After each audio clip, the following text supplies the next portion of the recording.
잠언 10장 12절부터 18절 한 절씩 교독하겠습니다. 미움은 다툼을 일으켜도 사랑은 모든 허물을 가리느니라. 명철한 자의 입술에는 지혜가 있어도 지혜 없는 자의 등을 위하여는 채찍이 있느니라. 지혜로운 자는 지식을 간직하거니와 미련한 자의 입은 멸망에 가까우니라. 부자의 재물은 그의 견고한 성이요 가난한 자의 궁핍은 그의 멸망이냐. 의인의 수고는 생명에 이르고 악인의 소득은 죄에 이르느니라. 훈계를 지키는 자는 생명의 길로 행하여도 징계를 버리는 자는 그릇 가느니라. 함께 읽습니다. 미움을 감추는 자는 거짓된 입술을 가진 자요 중상하는 자는 미련한 자이니라. 아멘. 우리는 솔로몬의 잠언에 대해서 계속 보고 있는데요. 우리가 알고 있는 대로 이 솔로몬은 물론 솔로몬 이외의 다른 사람들의 잠언도 함께 있지만 솔로몬이 자기의 인생 여정을 살아가면서 경험을 통해 얻었던 지식들을 남긴 금언들입니다. 그래서 솔로몬을 통해서 우리는 지혜를 배우죠. 그 지혜를 배우는 목적은 사실 이 솔로몬의 이 잠언서 전체가 우리에게 주는 지혜와 같습니다. 지혜를 말하면 이 잠언서가 말하는 지혜를 한마디로 정리하자면 이런 겁니다. 우리식으로 말하자면 잘 사는 법입니다. 잘 사는 법. 어떻게 하면 잘 살 수 있을까? 그 지혜가 바로 그런 건데요. 그래서 이 삶의 기술을 가르쳐주는 책이 바로 잠언서다라고 이해하셔도 틀리지 않습니다. 그래서 어떻게 사는 것이 잘 사는 것이냐, 아니면 성공적으로 사는 것인가 하는 답을 주는 것이 잠언이란 말이죠. 그래서 잘 사는 기술을 알려주는데 그 지혜를 따라 살아가면 결국에는 우리가 참된 성공에 이르게 된다라는 것을 안내하는 책이 바로 잠언입니다. 그래서 잠언의 잘 사는 기술을 또 다른 말로 표현하면 의롭게 사는 것. 그래서 의롭게 사는 것을 말하는 것인데 참된 성공과 번영을 가져오는 것이 바로 의롭게 사는 건데, 그러면 잠언을 통해서 우리는 무엇을 얻어야 되느냐? 의를 얻어야 되는 거죠. 의. 그래서 잠언을 읽으면서 우리는 진정한 의가 무엇인가 라는 것을 깨달으면 됩니다. 물론 장마다 절마다 다 담겨있는 방향이 있고 의가 있는데 그것을 하나씩 두 개씩 우리의 마음에 쌓으면 된다는 말입니다. 인과응보라는 말이 있습니다. 우리가 아주 간편하게 생각하면 우리가 행한 대로 받는다는 거죠.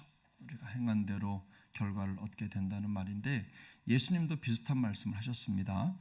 마태복음 12장 35절을 보면 선한 사람은 그 쌓은 선에서 선을 내고 악한 사람은 그 쌓은 악에서 악한 것을 내느니라. 그래서 우리 마음속에 의를 쌓으면 결국엔 그 의가 우리의 생각과 삶을 지배하고 그것이 우리에게 좋은 열매를 맺게 된다는 말이고, 결국 성공적인 삶을, 참된 성공을 이루게 한다는 말씀입니다.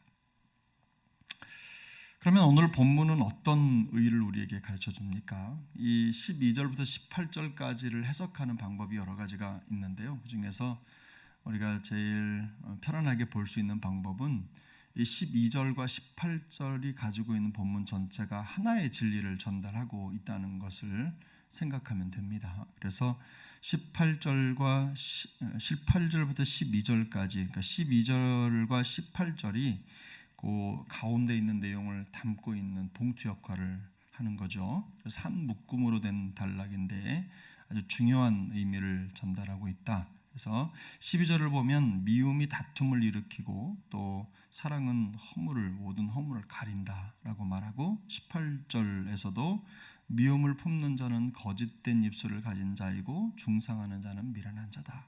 이 미련한 자다라는 건 그냥 우리가 알기 쉽게 바보라고 이해하시면 됩니다. 바보다. 그러니까 중상하는 자는 바보다라는 거죠. 13절을 보면 13절은 명철한 자의 입에는 지혜가 있고 또 지각이 부족한 자의 등에는 채찍이 있다라고 정리를 하고요. 14절을 보면 지혜로운 자는 지식을 간직하지만 또 반대로 미련한 자는 그렇지 못하죠. 그래서 지혜로운 사람은 말을 쉽게 내기보다는 그 지혜를 마음속에 가지고 있다가 적절한 때에 자신의 마음의 생각을 표현합니다. 그러나 어리석은 자는 아무 때나 말을 해서 그 말한 것 때문에 남과 자신을 공경에 빠뜨리기도 한다는 겁니다. 15절과 16절은 조금 관계가 없어 보이지만 다 연결이 되는데요. 부와 가난에 대한 교훈이죠. 그래서 16절에서 비춰볼 때 이 의인은 수고를 해서 번 그 재산을 가지고 생명을 살리는 일에 사용하지만 가난한 사람은 그 수입을 가지고 결국은 죄를 짓게 된다. 죄를 짓는다라는 겁니다. 그래서 멸망에 이른다는 거죠. 그래서 자신의 소유를 악한 일에 사용하는 사람은 결국 가난한 사람이고 멸망에 이를 자고, 반대로 부자는 누굽니까? 자기가 가지고 있는 소유를 생명을 얻는 일에 사용하는 자들이 진정한 부자라는 뜻입니다. 근데 여기 보면 12절과 18절, 그러니까 12절과 18절 사이에 있는 내용과 더불어서 12절과 18절이 딱 한 가지 의의를 전달한다라는 것을 이해하고 그 진리를 찾으면, 의의를 찾으면 이겁니다. 지혜로운 자는요, 말로 다른 사람을 이렇게 욕하거나 허물을 말하거나 혹은 싸움을 부추기는 사람이 아니란 뜻입니다. 뒤집어서 말을 아끼고 덮어서 그 사람의 허물을 가려주는 사람이다 라는 뜻입니다.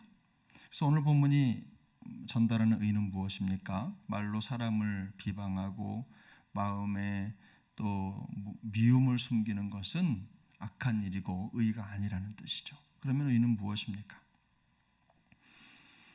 다른 사람을 미워하는 말이나 비방하는 말을 하는 것이 아니라 좋은 말을 마음에 가진 사람, 좋은 말을 마음에 가지고 또 다른 사람을 격려하고 세워주는 사람, 바로 그런 사람이 의로운 사람이고 지혜로운 사람이다 라는 것을 말씀하고 있는 거죠. 그래서 결국 마음에 좋은 말을 가진 사람이 잘 사는 기술을 가진 사람이다 라는 것을 우리에게 가르쳐줍니다. 마태복음 12장 35절, 36절, 37절에 보면 이런 말씀이 있습니다. 아까도 한 절을 제가 읽어드렸습니다만, 선한 사람은 그 쌓은 선에서 선한 것을 내고 악한 사람은 그 쌓은 악에서 악한 것을 내느니라. 내가 너희에게 이르노니 사람이 무슨 유익한 말을 하든지 심판날에 이에 대하여 신문을 받으리니 내 말로 의롭다함을 받고 내 말로 정죄함을 받으리라. 그만큼 우리가 하는 그 아무것도 아닌 말이 중요하다는 뜻이고, 예수님도 이 과거 잠언의 가르침이나 성경 전체에 흐르고 있는 가르침에서 조금도 벗어나지 않고 오히려 그걸 강조하고 있습니다.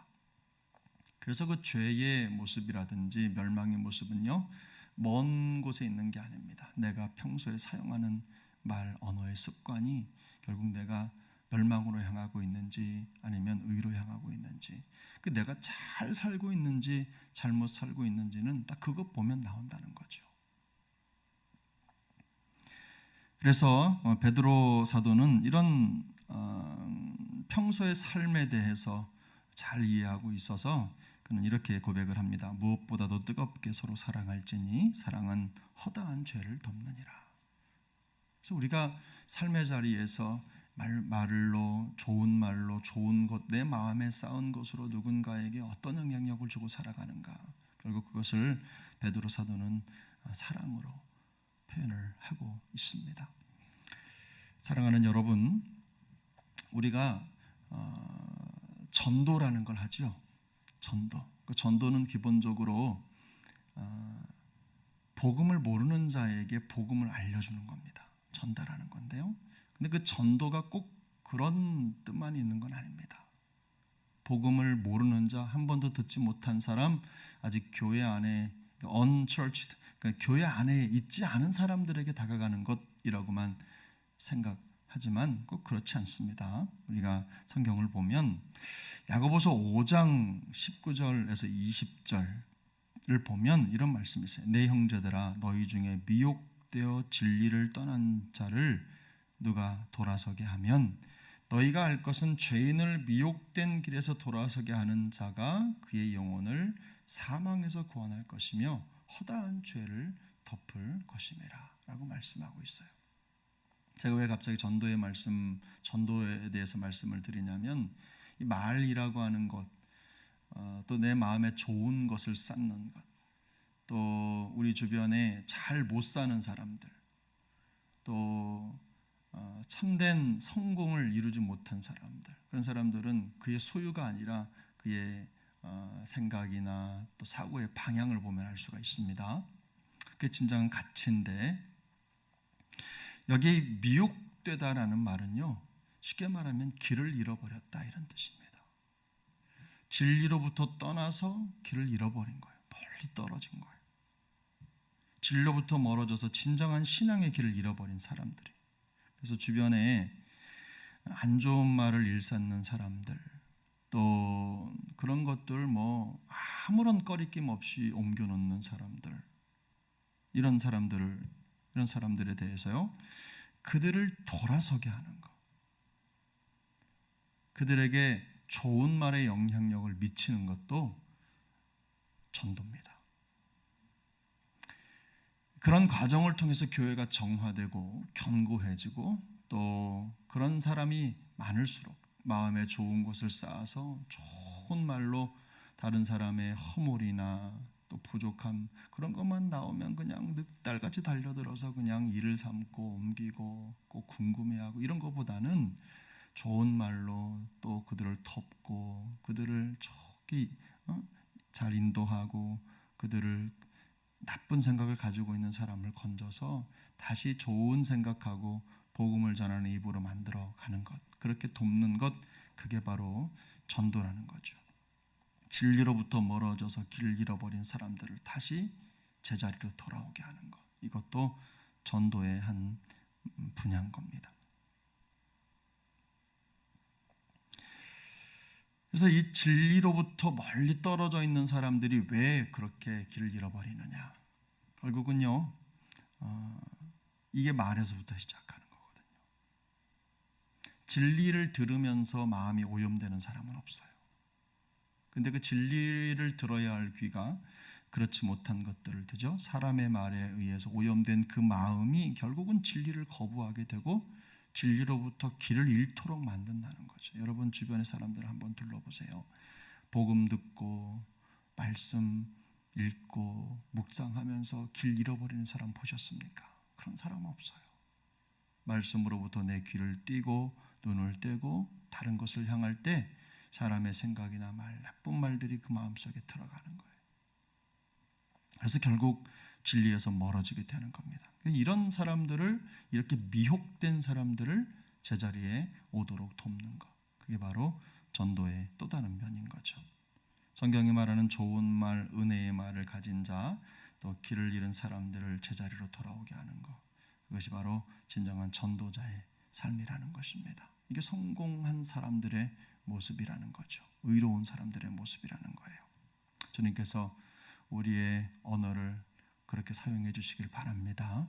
오늘 하루도 하나님의 은혜 안에서 진정한 성공을 이루는 자로, 의를 가진 자로, 또 우리의 말로 미혹되어 쓰러진 사람들을 그리스도께로 인도하고 또 바른 삶을 살아갈 수 있도록, 또 신앙의 이정표, 또 의로운 삶의 이정표로 살아가는 우리 모두가 될 수 있기를 예수님의 이름으로 축복합니다. 기도하겠습니다. 은혜로우신 하나님 아버지, 감사합니다. 오늘 우리의 마음에 좋은 말, 은혜의 말을 주셔서 미움의 말, 비방의 말 때문에 진리에서 멀어져 신앙의 길을 잃어 다른 길로 가는 영혼들을 다시 복음으로, 다시 진리로 돌아오게 할 수 있는 전도자의 은혜를 주옵소서. 하나님, 우리를 불쌍히 여겨주시고 오늘도 영으로 우리 주님께서 허락하신 은혜로 풍성한 부자의 삶을 살아가도록 성령님 함께 하시고, 또 그리스도 예수의 복음을 전하는 자로서 손색 없는 삶을 살아내는 한날의 여정이 되게 하여 주옵소서.